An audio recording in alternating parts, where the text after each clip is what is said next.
માલકોસ રાજ અમારા માધવપુર વાળા ભાઈ કાયલ ના કહે છે કે અમે ઢાઢી લીલા કેટલી કરી પણ ઈ કે આ કોઈ કીર્તન ગાતું જ નથી ઈ કે સવાર સુધી બેઠા રહી પણ તોય નથી ગાતા કીધું અમે ક્યાંય ગાતા નથી આજ પહેલી વાર અમે ટ્રાય કરી હા હા આ પહેલી વાર છે માલકોસ માલકોસ રાગ ને ખબર છે કોઈ જેમ ગાયું જ નથી હે કેવો રાગ હોય કેમ ગવાય હા નથી ખબર બરાબર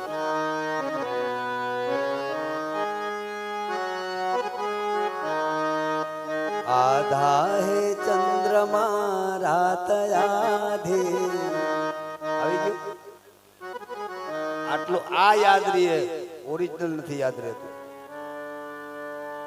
ફિલ્મ જગત નું યાદ રહી જાય છે આ માલકોસ રાગ છે ચાલો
लाल तुम्हारी लगन में कहा करो सम्मान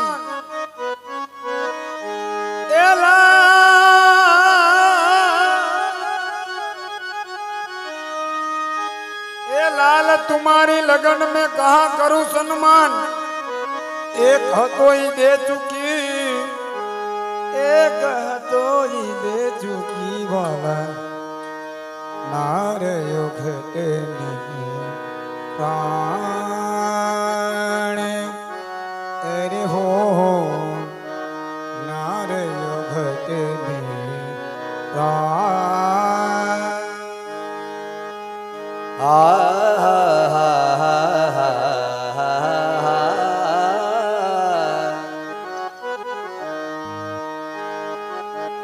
अरे खोजत खोजत में हो गई बावरी ये लाला खोजत खोजत में हो गई बावरी और ब्रज में फिरू जान कहा गए मोरे साइया ए सखी कहा गए मोरे साइया अरे मेरे रस खान ए मेरे रस खान ए जे कोई प्रेमी जे कोई प्रेम अंश अवतरे प्रेम रस तेना उर माठरे जे कोई प्रेम रस अंतरे जे कोई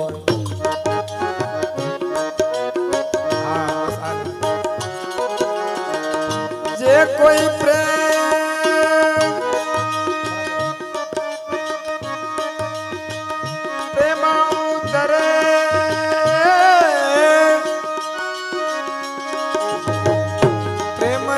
तेना उर मठरे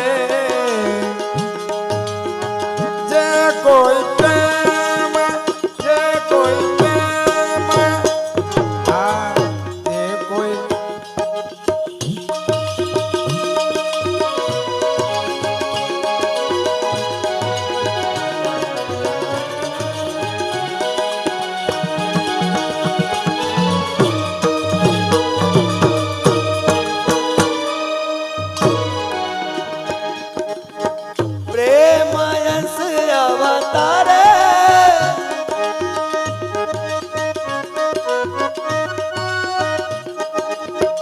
प्रेम अंश अवतारे जे कोई प्रेम तारे प्रेम रस हे नायुर माठरे जे कोई प्रेम जे कोई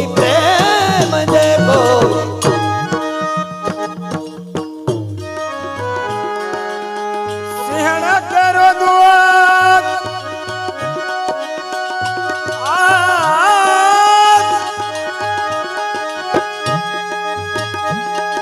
એ સિંહણ કેરું દૂધ સિંહણ સુત હોય તેને જરે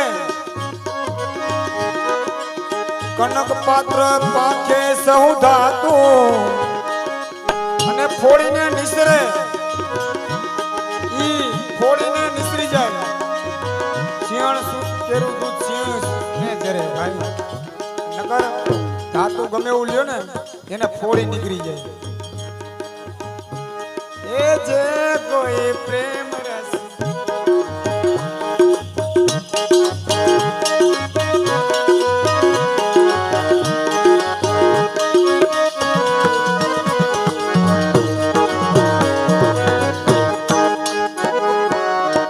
પ્રેમ અંશ અવતરે પ્રેમ રસ તેના ઉર્મા ઠરે આ જન્મની અંદર જો એવી નીતિમત્તા રાખી હોય એવો ઘર પરિવાર કુટુંબ અને સમાજ પ્રત્યે એવો આદર ભાવ પ્રેમ ભાવ રાખ્યો હોય તો આવતા જન્મમાં એનાથી ચડિયાતો જન્મ મળે અને એ પ્રેમ રસ પ્રીત રસ એના હૃદયમાં ટકી શકે હે દરરોજ ઉઠીને સવારમાં એમાં પ્રેમ ન ટકે વ્યસન હોવું જોઈએ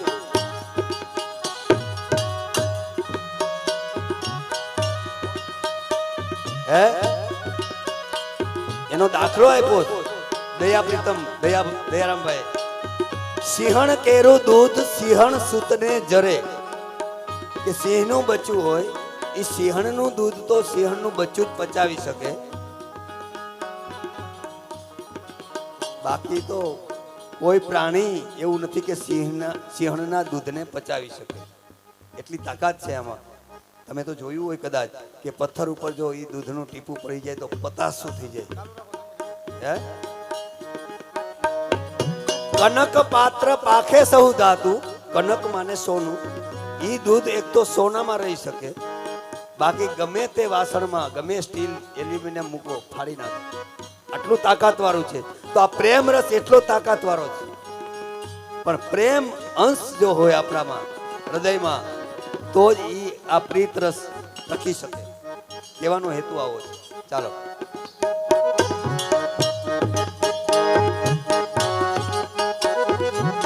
સિંહણ કેરું દૂધ જ હોય તે સિંહણ સૂતને જરે કનક પાત્ર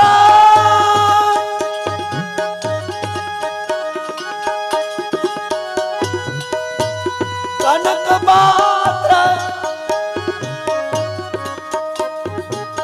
પાખે સહુ ધાતુ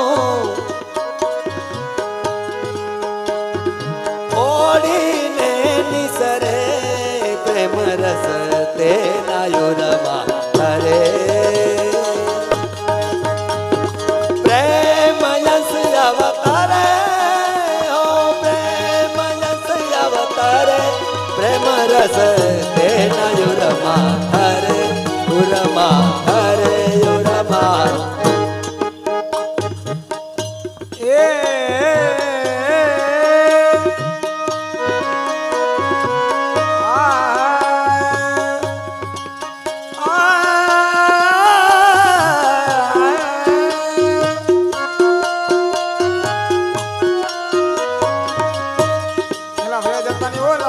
ચાલુ જ આપણે છે આઈસ્ક્રીમ ખાવા જાવ છો લેતા આવજો સકર ખોરનું સાકર જીવન અને ખરના પ્રાણ જહરે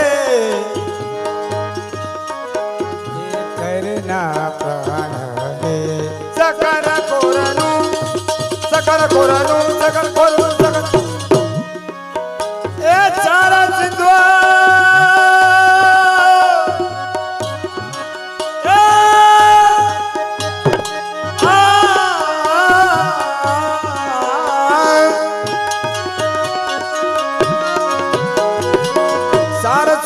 માછલનું જયમ મીઠા જળમાં મળે આ મીઠા જળમાં મળે ઓ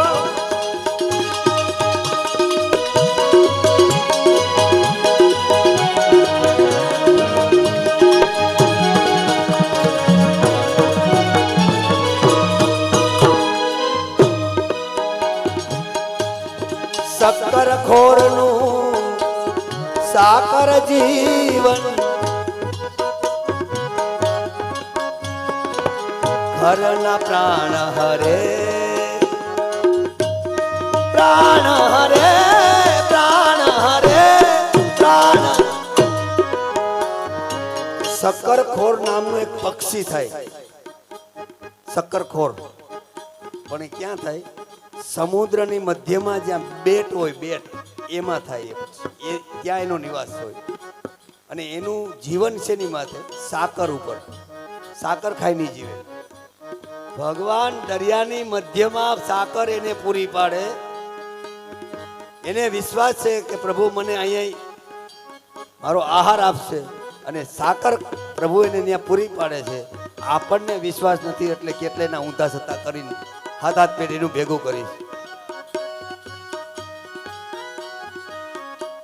અને એ જ સાકર ખરના પ્રાણ હરે. ખર માને ગધેડું, અને એ જ સાકર જો ગધેડું ખાય તો ગૌલોકવાસ થઈ જાય.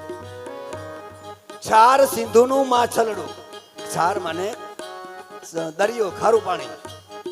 એમાં જે માછલી હોય એ મીઠા જલમાં મરે. મીઠા જલમાં રહી ન શકે કે મીઠા જલની માછલી હોય સમુદ્રમાં ન જઈ શકે. માછલીનું જીવન જલ બરાબર છે, પણ ભેદ છે જલમાં પણ. એક ખારું છે, એક મીઠું છે. જે ખારામાં રહી શકે એ મીઠામાં ન રહી શકે. એટલે જેને દુસંગ ફાવે એને એ જ કંપની ફાવે ભાઈ. બાકી આમાં જોલા આવે. કેટલી કેટલી આ ભગવત ભક્તો કેટલું આપણા માટે કહી ગયા છે.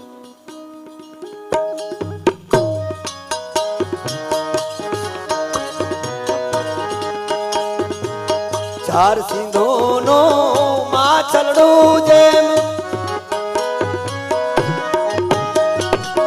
મીઠા જલમાં મરે.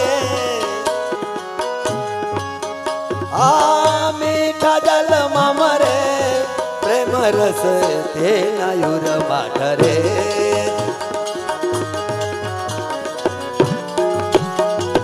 પ્રેમ યશ અવતરે.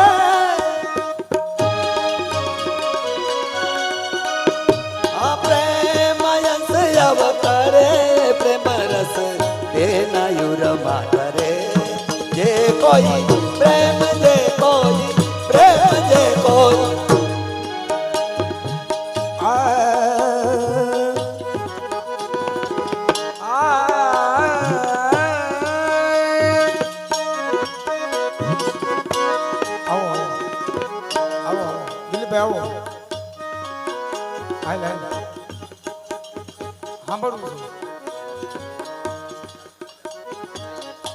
સોમવેલી એ સોમવેલી રસપાન સુધજે. બ્રાહ્મણ હોય તે કરે એ વગારા વંશીને ગમન કરાવે.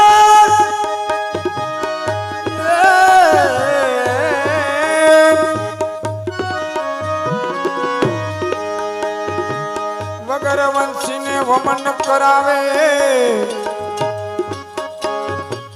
વેદવાણી ઉચ્ચરે પ્રેમ રસ તેના ઉરમાં ઠરે. જે કોઈ પ્રેમી અંશ અવતરે પ્રેમ રસ તેના ઉરમાં ઠરે આ પ્રેમ રસ ઉરમાં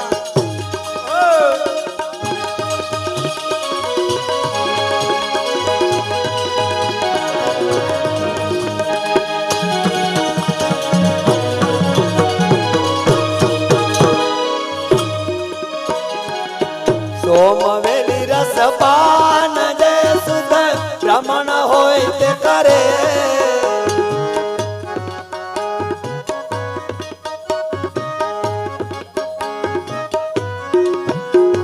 એ વગડ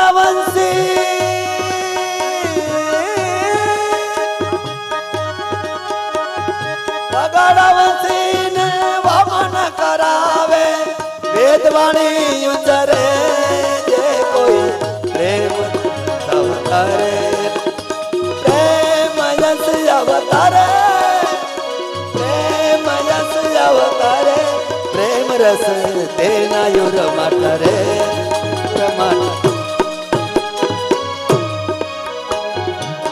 ઉત્તમ વસ્તુ અધિકાર વિના મળે તદપિય રથમ નવસરે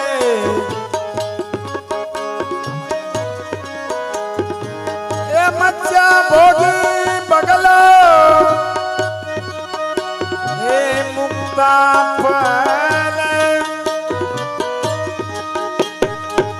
દેખી ચંદ્રના ભરે પ્રેમ રસ તેના ઓર માટરે જે કોઈ પ્રેમ છે આ ઉત્તમ વસ્તુ અધિકાર વિના મળે તદ્યપિ અર્થ ન સરે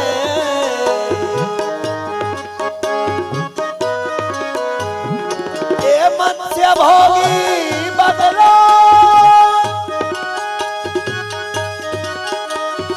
એ મુક્તા ફલ દેખી કંચુ ના ભરે આપણી દ્રષ્ટિ કેવી બતાવ્યું આપણી નજર કેવી છે ઉત્તમ વસ્તુ અધિકાર વિના મળે આપણી લાયકાત ન હોય અને સારી વસ્તુ મળી જાય એની આપણે શું કદર ખ્યાલ આવ્યો અધિકાર વિના મળે તો એનો કોઈ અર્થ નથી જેમ મત્સ્ય ભોગી બગલો બગલાનું ભોગ મત્સ્ય અને માછલી એ જ નદીમાં તળિયે રત્ન પડ્યા હોય એમાં ચાંચ નહીં મારે માછલીને જ પકડે આપણું કઈક એવું છે હે પુરુષાર્થ વગર ક્યાંથી મળે છે આહા એટલે આ કીર્તનની અંદર એવું કહેવામાં આવે છે મત્સ્ય ભોગી બગલો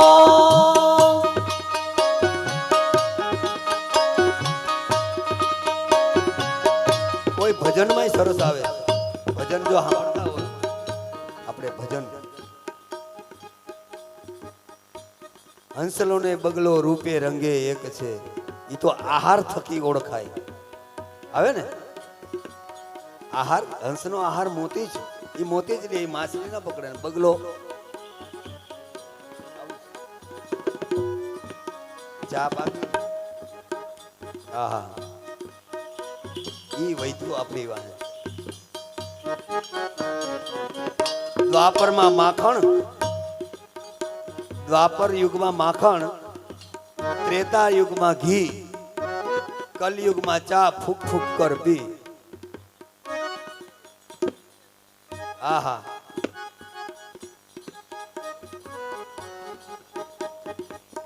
કોટી સાધન પ્રેમ વિના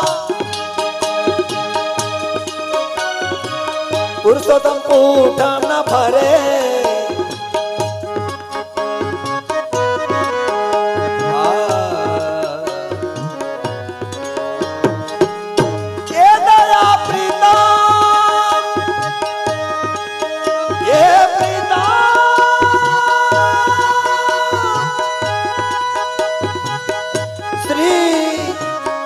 ગોવર્ધન ધા પ્રેમ ભક્તિ એવરે પ્રેમ ભક્તિ એવરે પ્રેમ રસ તેના યુર મઠરે જે કોઈ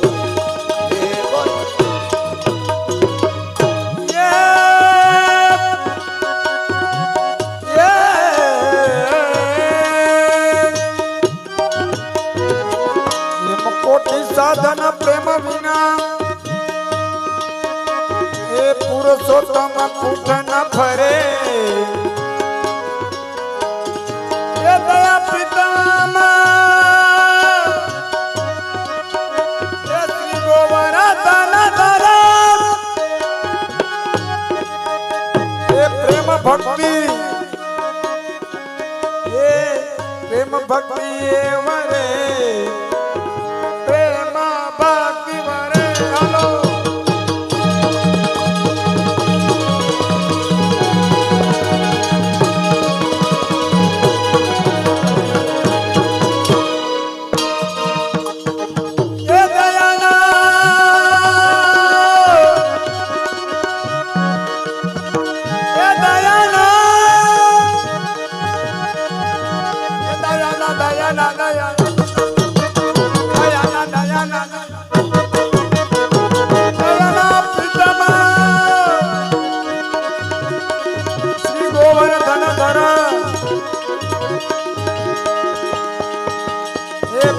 ભક્તિ એ વરે એ જે કોઈ પ્રેમ રસ તેના ઉરમાં ઠરે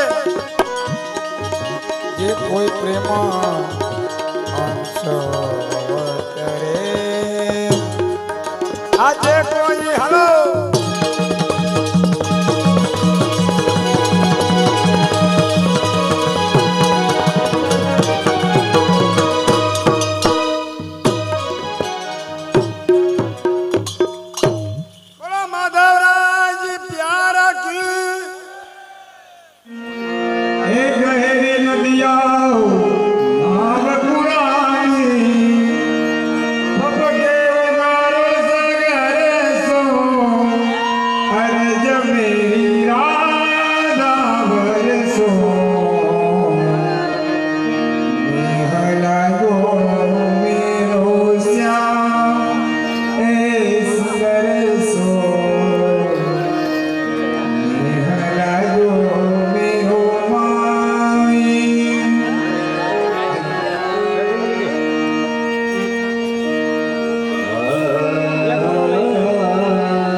वल्लभ परम कृपाथ की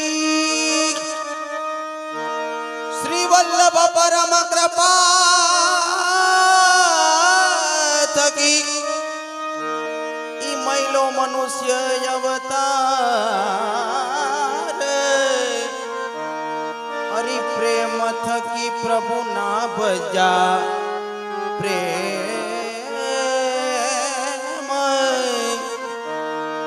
પ્રેમ થકી પ્રભુ ના ભજ્યા એને લાખ વાર અરે લાખ વાર અધિકાર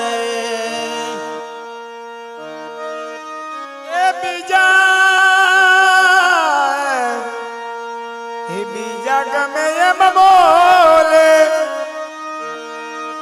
એ બીજા ફાવે એમ બોલે બોલે એ મારી શિર છે તમારી ઈચ્છા તમારી છે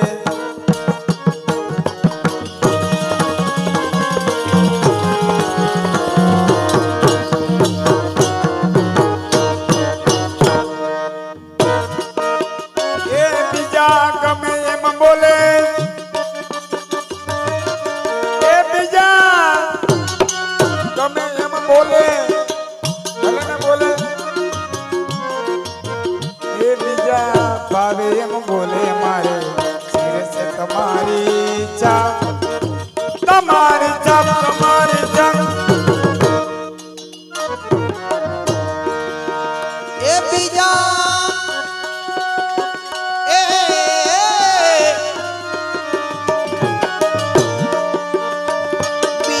ગમે તેમ બોલે અરે હવે તેમ બોલે મારે શિર છે તમારી છાપ ઓ બીજા ભાવે તેમ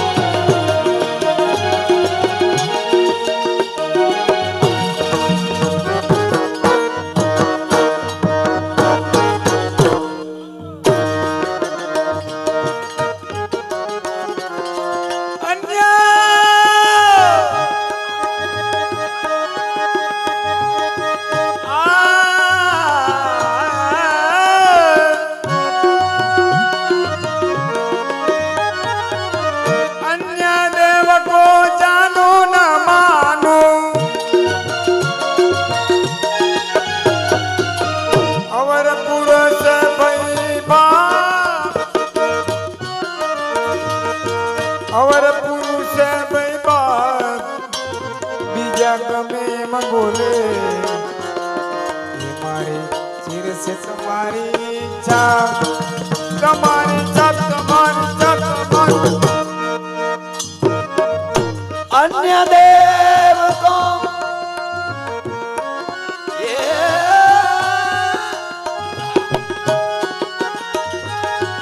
अन्य देव को जानू न मानू अवर पुरुष भाई बाप अवर पुरुष भाई बाप બીજા ગમે તેમ બોલે મારે શિર છે તમારી છાપ તમારી છાપ તમારી છાપ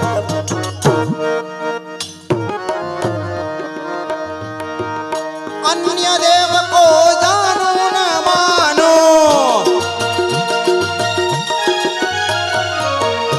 अवर पुरुष भाई बाप ए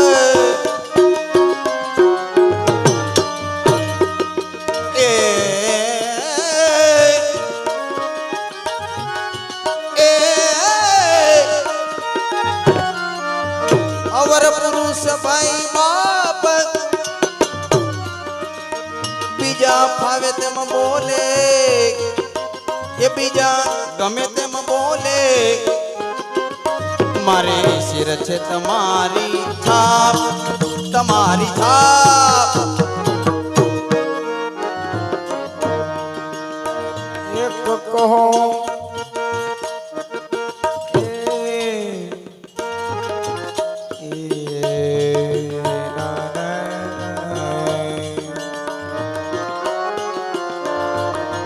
એક કહો ચાહે લાખ કહો છો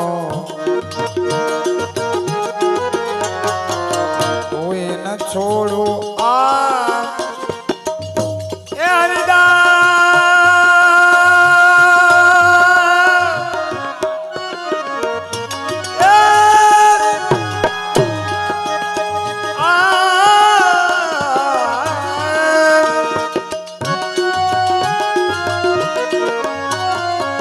હરિદાસ હરિ રૂપેલો પાણી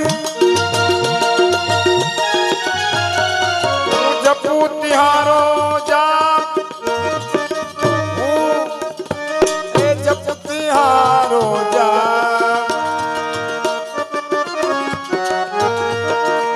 આ જપુ તિહારો જાપ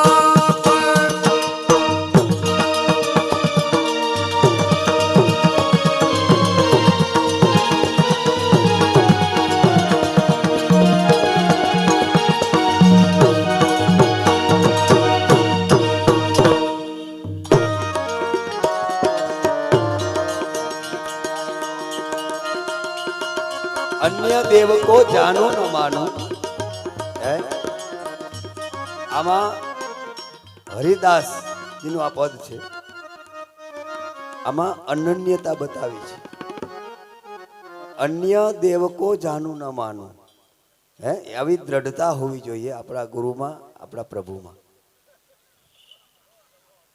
અન્યાશ્રયને મહાદોષ બતાવ્યો આપણે વચનામૃત હતા આ આગલા મનોરથમાં એમાં આપશ્રીએ 3 દોષ બતાવ્યા હતા એમાં એક અન્યાશ્રય હતો બીજા દેવને એક કંઠી ધારણ કર્યા પછી આપણે વિવિધ ઉપાસના કરીએ દેવીઓ પાસે દેવ પાસે એ અન્યાશ્રય છે આવો અન્યાશ્રય આપણે ન કરવો જોઈએ આપણો જે ધણી છે સામર્થ્યવાન તો અન્ય દેવને શું ઉપાસના કરવી હે એમાં જ દ્રઢ વિશ્વાસ રાખવો અને અસમર્પિત વસ્તુ આની પણ આપશ્રીએ વાત કરેલી તો આમાં પણ એવું હરિદાસ કહે છે અન્ય દેવકો જાનું ન માનું અવર પુરુષ ભાઈ બાપ મારે શિર છે તમારી છાપ હવે છાપનો અર્થ આપણે જે કરીએ તે કે જેમ પતિવ્રતા સ્ત્રી હોય ને જે શેથો છે એ સંકેત છે ને બસ એવી જ રીતે કે અહીંયા તમારા નામનું તિલક છે હવે હું બીજા દેવને આશ્રય નહીં કરું અન્ય દેવકો જાનું ન માનું અવર પુરુષ ભાઈ બાપ એક કહો પ્રભુ કદાચ બ્રજભક્તો પધાર્યા મધ્યરાત્રિએ શરદમાં અને કીધું કે આવે ઘોર અંધારી રાતમાં ત્યારે કીધું કે અમે બધું છોડીને આવ્યા હવે તમે એક વાત સમજાવો કે હો વાત કહો અમે પાછા ઘરે જવાના નથી એક કહો ચાહે લાખ કહો તો ન છોડું આપ હે તોય અમે આપનું શરણ નહીં છોડીએ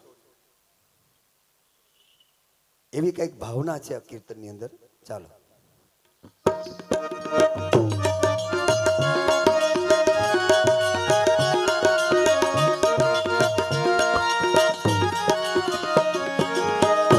એક કહો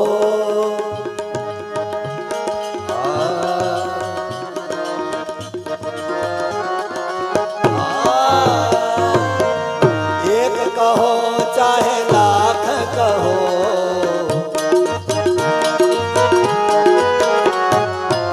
તો ન છાડું આપ ન છાડું આપ ન છાડું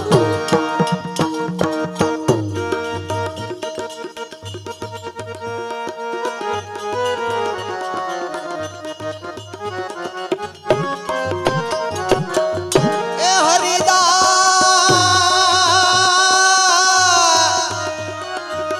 એ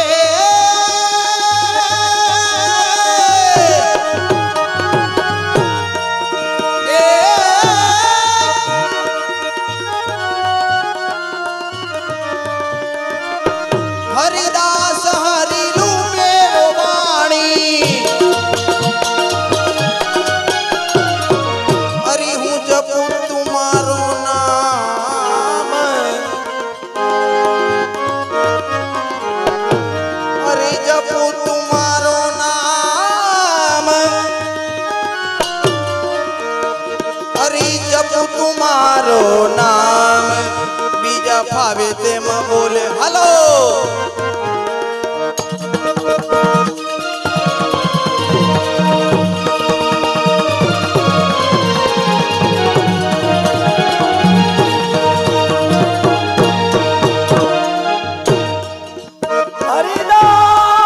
હરિદાસ એ હરિ રૂપમાં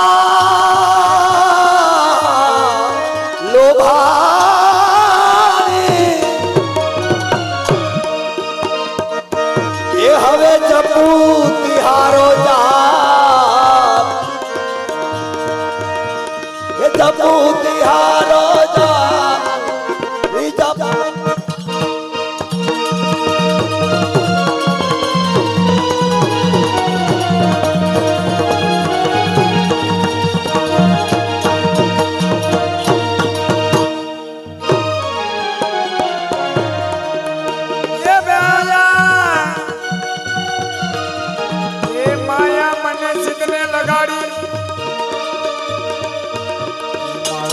આવે છે ભરી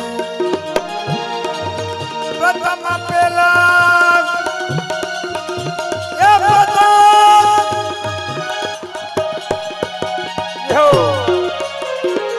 પ્રથમ પેલા બીજા કરીને શ્યામ હવે સિદ્ધને જાવો છો ફરી શ્યામ હવે સિદ્ધને જાવો ફરી મને સિદ્ધને લગાડી મારું એ હૈયું આવે છે ભરી આ માયા લગાડે એ ઉપર વાળે એ ઉભલા રહીને એ ઉપર વાળે ઉભલા રહીને શાન કરી શાન કરી શાન કરી હરિદાસ એ હરિદાસ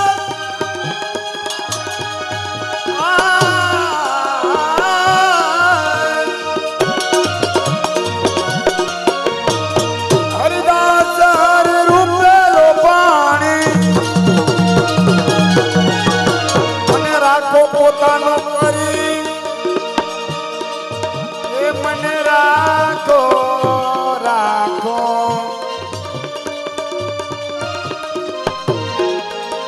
એ રાખો પોતાનો કરી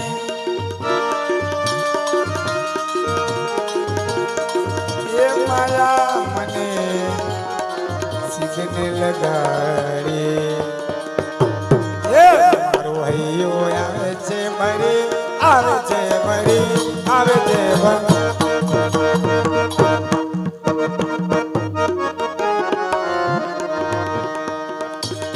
અરે માયા મને સિદ્ધને લગાડી માયા મને સિદ્ધને લગાડી મારું હૈયું આવે છે ભરી એ હરિદાસ એ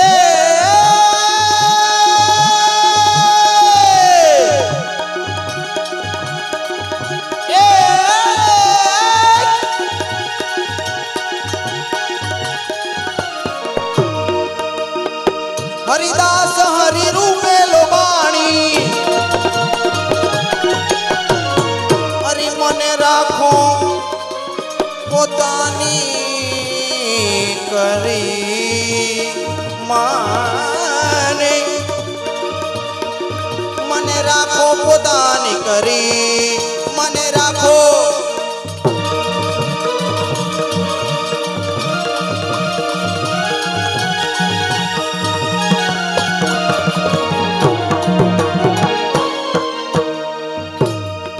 મને રાખો પોતાની કરી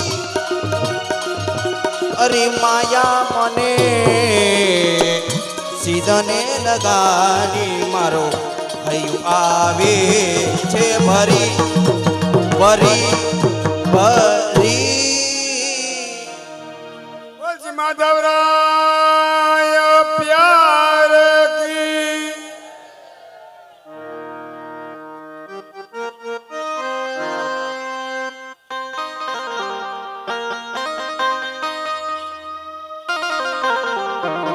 ભાઈ કેમ કે ભેટવાળા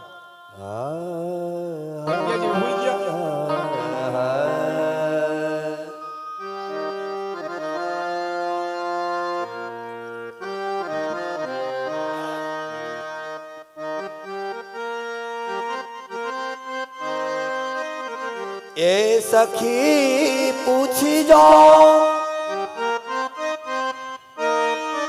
આ રસિયો સિદ્ધને રિસાયો.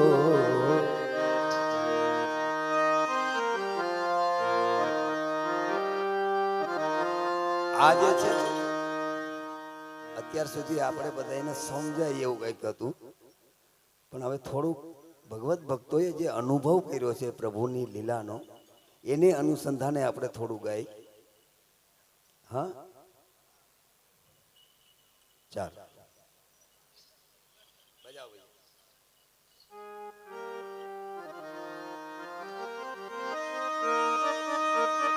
એ પૂછી જો ને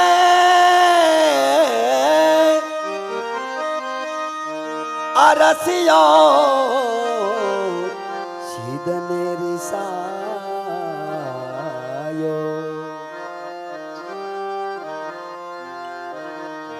એ મનથી રિસાયો કે તનથી રિસાયો કે મારી સોય કે એને સમજાવ્યો. એ તું પૂછી જો ને. ભક્ત કવિ દયારામભાઈ જન્મતા એ કવિ હૃદય તો હતા.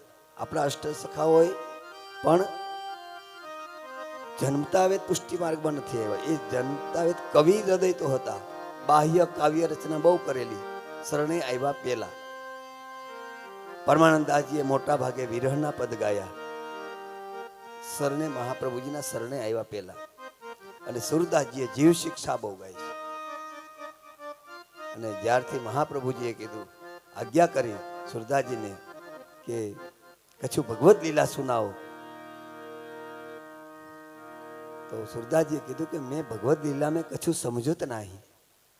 હા, ત્યારે મહાપ્રભુજીએ સુરદાસજીના કર્ણમાં અનુક્રમણિકા સંભળાવી. અનુક્રમણિકા એટલે ભાગવતજીના દસમ સ્કંદના અથવા તો ભાગવતજીના જેટલા શ્લોક એનો પેલો શબ્દ દરેક શ્લોકનો કાનમાં મહાપ્રભુજીએ સંભળાવ્યો. એટલે આખા શ્રીમદ ભાગવતજી હૃદયમાં ઉતારી દીધા. અને ઠાકોરજીના પ્રાગટ્યથી પ્રારંભ કર્યો સુરદાસજીએ કીર્તનનો. ब्रज भयो महर के पूत जब यह बात सुनी सुनी आनंदे सब लोग गोकुल गणित गुनी. नंदालयમાં ઠાકોરજીનું પ્રાકટ્ય થયું એ જ દર્શન મહાપ્રભુજીની કૃપાથી સુરદાસજીને થયા. નેત્ર તો હતા નહીં જન્મ, પણ અંતઃચક્ષુ મહાપ્રભુજીની કૃપા દ્રષ્ટિથી એ સાક્ષાત હૃદયમાં દર્શન થયા અને કીર્તન ઉગાહન પ્રારંભ કર્યો. હૃદયમાંથી ઉદ્ગાર નીકળ્યા, બ્રજ ભયો મહર કે પૂત જબ યહ બાત સુની. મહર માને નંદરાયજી. બ્રજ ભયો મહર કે પૂત, પૂત માને પુત્ર. જબ યહ બાત સુની, જ્યારે એ વાત સાંભળી, સુની આનંદે સબ લોગ ગોકુલ ગણિત ગુની. જો કોને સાંભળ્યું? શ્રવણ ક્યાંથી થયું? માયા, ઠાકોરજીનું પ્રાકટ્ય કારાગૃહમાં, ત્યાંથી વસુદેવજી પધરાવ્યા, માયાને પધરાવી ગયા. યશોદાજી પોટેલા છે, પ્રભુને પોઢાડ્યા. પ્રભુએ રડવાનો અવાજ પ્રારંભ કર્યો તો યશોદાજી જાગી ગયા. સુની સાંભળ્યું. યશોદાજીએ નંદ બાબાના બગલના કોઠામાં પોઢ્યા હતા, એને અવાજ કર્યો, અરોસ અરી સુનો મહર. નંદરાયજી એક બે અવાજ સુધી ધ્યાન ન દીધું, એને ખબર હતી કારણ રોજની ટેવ છે. પણ ચોથી અવાજ કરી, સુનો મહર તુમારે યહાં છગન મગન સો ઢોટા ભયો. ત્યારે નંદરાયજી આવ્યા, પધાર્યા, અને નંદરાયજીએ રોહિણીજીને ખબર કર્યા. ઠાકોરજીએ રડવાનો અવાજ કર્યો, યશોદાજીએ સાંભળ્યો, યશોદાજીનું નંદરાયજીએ સાંભળ્યું, નંદરાયજીનું રોહિણીજીએ સાંભળ્યું. અને રોહિણીજીએ જે ગૃહ કાર્ય કરવા આવતી હતી ગોપી નંદાલયમાં, એને કીધું કે તું રજમાં ખબર કરી આવ્યો કે નંદ કે યહાં ઢોટા ભયો. હવે તાર મેળવો. બ્રજ ભયો મહર કે પૂત જબ યહ બાત સુની સુની આનંદે સબ લોગ. વચમાં આટલું બધું આવી ગયું. સાંભળું વ્રજવાસીઓએ તો આનંદમાં આવી ગયા, પણ વાયા વાયા આમ શ્રવણ ગયું. ખ્યાલ આવ્યો? એકની આ બધું સાયન્સ છે, આ ઘી છે, પણ આજે એ પાત્ર જોઈ. ઊંડાણ બહુ છે બધું. પણ આપણે હવે કીધું ને પેલા, જેટલું સસ્તું કેમ થાય આપણું. હા હે હા,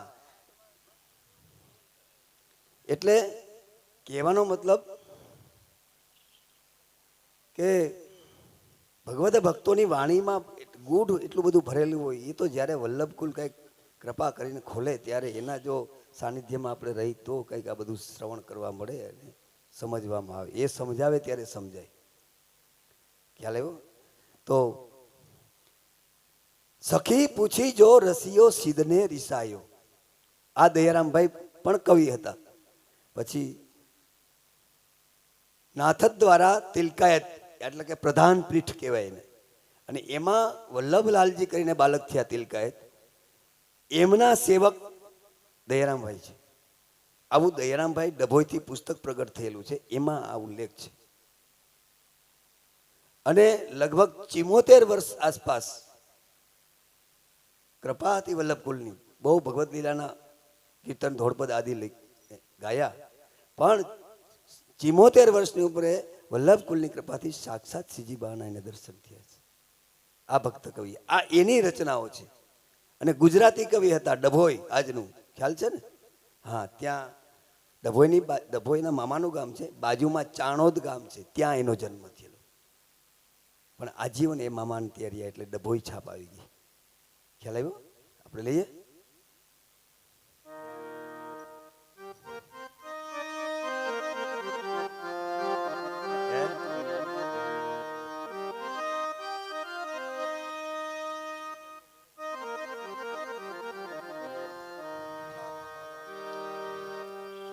તો પ્રભુ એક ગોપીને ત્યાં પધાર્યા. પ્રભુ ગોપીનો જે મનોરથ હતો એ પ્રભુએ સંપન્ન કર્યો, સિદ્ધ કર્યો. અને એ ગોપી જ્યારે બીજે દિવસે નંદાલયમાં આવી ત્યારે પ્રભુ જે પ્રસન્નતાપૂર્વક જે દ્રષ્ટિ કરવી જોઈએ એ ન કરી. એટલે એક જે ગોપી આવી હતી એની સખીને પૂછ્યું કે તું પૂછી જો આ રસિયો સિદ્ધને મારાથી રીસાયો. એવાનો મુખડો, એનું બંધારણ આ છે. એ પૂછી જો ને આ રસિયો સિદ્ધને રીસાયો. આપણે સહજ ભાષામાં ગોપી ગોપી કરીએ પણ બહુ અઘરું છે ભાઈ.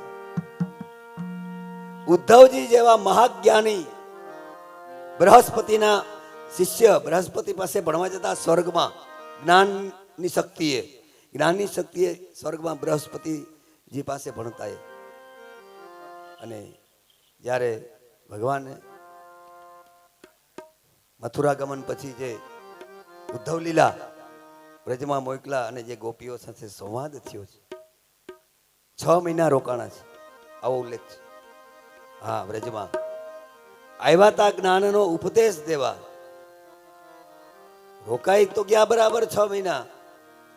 હે આવીને કીધું કે તમે હું કહું યોગ તપ આ સાધના કરો તો તમે સંતમાં આવી જાઓ, સંતની ગણતરીમાં.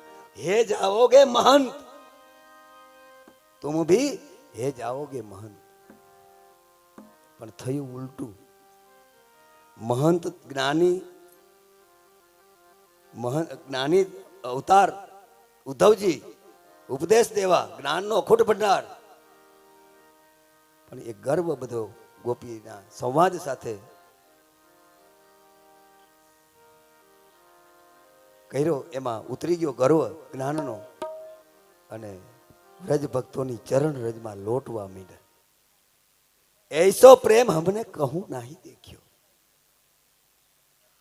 અને ભગવાને મથુરામાં જઈને વિનંતી કરી કે મારો બીજો જન્મ આ વ્રજની ગુલમલતા એવો થાય, એટલે કે આપણી ભાષામાં જે નીચે હોય ને ઘાસ કે આદિ દુર્વા, એવો મને થાય અને મારી ઉપરથી વ્રજભક્તો ચરણ રાખીને પધારે તો મારું કલ્યાણ થાય. હું આ વ્રજભક્તોની બરોબરી નથી કરી શકું એમ, આટલું જ્ઞાન હોવા છતાં. ગોપી એટલે કોઈ સામાન્ય વસ્તુ છે? મથુરા પધાર્યા પછી રસખાનજી એક છંદમાં બતાવે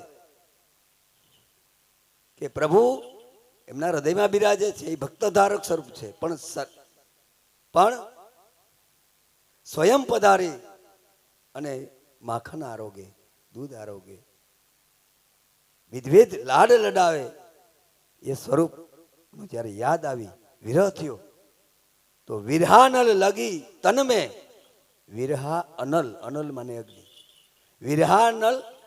વિરહાનલ લગી તન में જાય પરી જમના જલ में, શીતળતા પ્રદાન કરવા માટે, શરીરમાં ઠંડક આવે એના માટે યમુનાજીમાં કૂદકો માર્યો. યમુનાજીમાં બે ધારા હતી, વચ્ચે ડેલ્ટા ટેકરો, એક ધારા આમ ચાલે, એક ધારા આમ ચાલે, એકમાં કૂદકો. વિરહ અનળતે જલ સુખી ગયો. વિરહ તાપ શરીરમાં એટલો કે જલ સુકાઈ ગયું, વરાળ થઈ ગઈ. વિરહા અનળતે જલ સુકી ગયો, વે આંચ ગઈ ધરતી તલ में, ધરતીના તલ એટલે તળિયામાં. એ કોણ છે? શેષજી. તહા શેષ જરિયો ધરતી તલ में, એક બીજી સખી સમય આવી. એ વિરહ કી આંચ તો તબ મીટે જબ શ્યામ લગે ગલ में. આ વિરહ શાંત કરવા માટે જલથી ન થઈ શકે, આને તો સ્વયં પ્રભુ પધારે, દર્શન આપે તો જ આનું વિરહ શાંત થાય. આ ગોપી છે ભાઈ, સાધારણ વસ્તુ છે. આ તો ભગવત કૃપાથી મહાપ્રભુજીનું પ્રાકટ્ય થયું, ગુસાઈજીનું, અને એટલા ભગવત ભક્તોની આ રચનાઓ આજે 500 વર્ષ પછી આ એક કરંટ આપે, એક પાવર આપે. એનું તો આ ગાયન કલ્યાણ થયું, પણ આપણી માટે પાછું મુકતા ગયા, અને આપણે એમાં જોવું નથી. હા, આટલા વચનામૃતો આ મોબાઈલ દ્વારા મળે છે.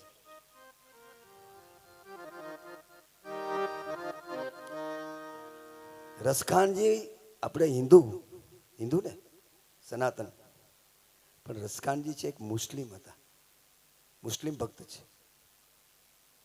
રસખાન માને રસની ખાણ, એનું નામ રસખાન. પુષ્ટિ રસની ખાણ એનો અર્થ જો કરવામાં આવે તો એ રસખાન. પણ જ્યારે દિલ્હીમાં હતા, એના પિતાજી દિલ્હી અકબર બાદશાહના સેનાપતિ હતા. હા, એમના પુત્ર હતા. એના પિતાજીને ઉંમર થઈ ગયેલી અને એ પદ ઉપરથી નિવૃત્ત થવાને આરે હતા, અને એ હોદો રસખાનજીને મળવાનો હતો. પૂર્વ ભૂમિકા છે. અને એમાં બે વૈષ્ણવ, રસખાનજી બજારમાં બેઠા હતા અને નીકળ્યા, એની પાગમાં શ્રીજી બાવાનું ચિત્ર હતું. આવો એક વાર્તાજીમાં ઉલ્લેખ છે આપણે.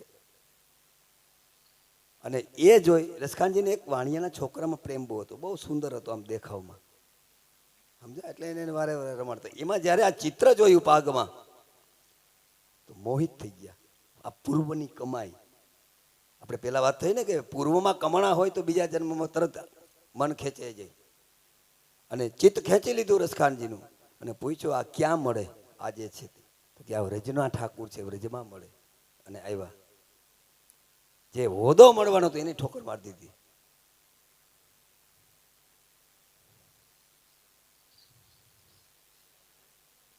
વ્રજમાં તો અનેક મંદિરો આપણે જોઈએ છીએ, છે ને, અનેક હવેલીઓ, મંદિરો બધા છે. ફરતા ફરતા ક્યાંય તો મુસ્લિમ, એટલે કોઈ ઘૂસવા દે નહીં. હિન્દુ મંદિરો બધે જોયું, પણ એવું કાંઈ લાગ્યું નહીં ખાસ કે ઉનાળો હોય તો જરીવાળા વસ્ત્ર ન ધરાય, એવી ભાવના નહીં કોઈ મંદિરોની અંદર જોવા મળી. અને એમાં ગિરિરાજજી ઉપર શ્રીજી બાવા બિરાજતા, ત્યાં દ્વાર ઉપર આવ્યા એટલે જોયું કે તમે નહીં જઈ શકો આ જ્ઞાતિને લઈને. તો ત્યારે રસખાનજીના શબ્દ નીકળ્યા, મેરે મહેબૂબ યાહી હે, યાહી મંદિર મેં. હા, અને પછી ધક્કો મારી દીધો. એટલે આજનું જે ચતુરા નાગાની સમાધિ ગોવિંદકુળ પાસે, 3 દિવસ ભૂખ્યા અને તરસા એમનો પડ્યા રહ્યા. અને એમાં ત્રીજે દિવસે જ્યારે ગુસાઈજી ઘોડા ઉપર પધારતા હતા, દૂરથી જોયું ગુસાઈજી અને શ્રીજી બાવા. ऐसा लगता है मेरे महबूब के यार लगते हैं. ગુસાઈજીના દર્શન કરીને આ એમના મિત્ર હોય એવું મને દેખાય છે. પછી ગુસાઈજી પધાર્યા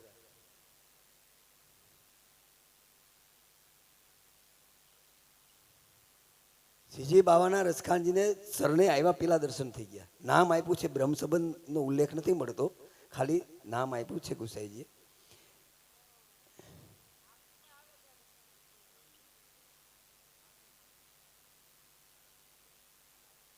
કીર્તન કે ગુજરાતી કયો છે? આરતી ગુજરાતી કે કીર્તન? ગુજરાતીમાં નહીં આવી શકે. એ પછી શબ્દાવલી અપભ્રંશ આવ્યું હોય બરાબર છે, પણ એ અપભ્રંશ ભાષા છે.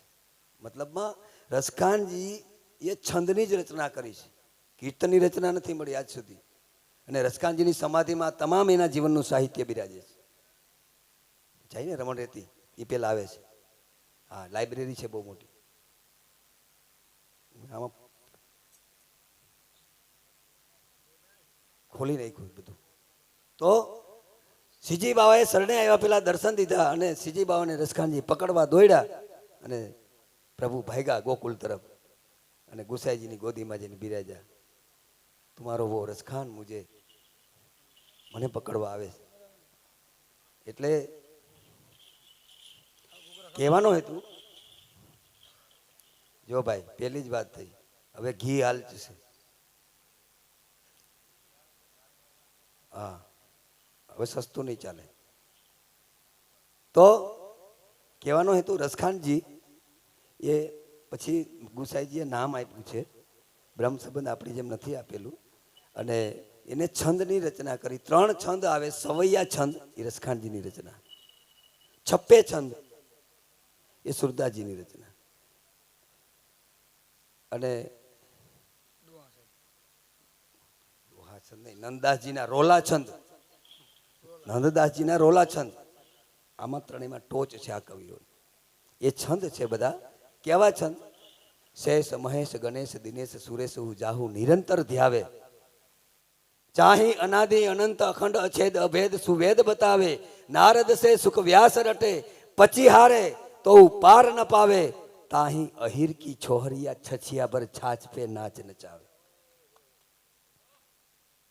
હે, જે મહા હિમાલય જેવા એવા તપ સાધના કરીને થાકી ગયા કે પ્રભુના દર્શન થઈ જાય, એને દર્શન નથી થયા.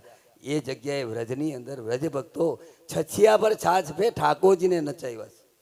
છછિયા પર એટલે કેટલી નાય, સીધી હથેળી રાખો ને આમાં જેટલો ખાડો પડ્યો એને છછિયા કહેવાય. આટલી છાછમાં ભગવાન નાચે, પણ એવી ભક્તિ જોઈએ, એવો પ્રેમ જોઈએ.